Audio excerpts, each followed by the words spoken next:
আহিরির message পেয়ে ছুটে আসে রাঙামতি। আহিরি ঘরে দরজা বন্ধ করে নিজের গলায় ফাঁস লাগানোর চেষ্টা করছিল, যা জানলা দিয়ে দেখতে পাচ্ছিল রাঙা। রাঙা এরপরে বাথরুমের জানলা দিয়ে ঘরের ভেতরে ঢোকে আর আহিরিকে বাঁচায়। এরপরে আহিরিকে শান্ত করার চেষ্টা করে। একলব্যকে পাওয়ার জন্য আহিরি একের পর এক অন্যায় করে যাচ্ছিল, কিন্তু রাঙার একলব্যের জীবনে আসার পরে তাদের সম্পর্কের মধ্যে ফাটল ধরে, এ কথা সে স্বীকার করল। আহিরি রাঙাকে রিকোয়েস্ট করে যে একলব্যকে সত্যিগুলো না জানাতে। রাঙা আহিরিকে বলে যে তোর ওপর আমার যত রাগ ছিল সব ভুলে গেলাম, একলব্য বসু তোরই ছিল আর তোরই থাকবে।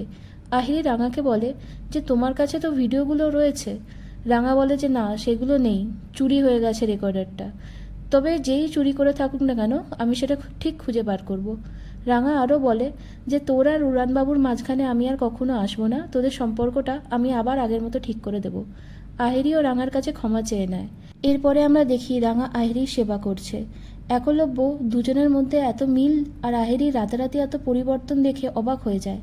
রাঙা একলব্যকে বলে আমরা একে অপরের সাথে কথা বলে সমস্ত ভুল বোঝাবুঝি মিটিয়ে ফেলেছি, আমি আর কোনোদিনও তোদের মাঝখানে আসবো না। এসব দরজার আড়াল থেকে হাঁ করে দেখছিল বৃন্দা। সে অনেক কনফিউজ হয়ে যায় এসব দেখে, আর মনে মনে ঠিক করে আহিরি আর রাঙার মিল হতে দেওয়া চলবে না। এরপরে রাঙার একাডেমি থেকে ফোন আসে। কোচ ম্যাডাম বলে যে নববর্ষ উপলক্ষে একটা তীর ধনুকের প্রদর্শনী হবে, যেখানে দেশে বিদেশের ডেলিগেটসরাও উপস্থিত থাকবে।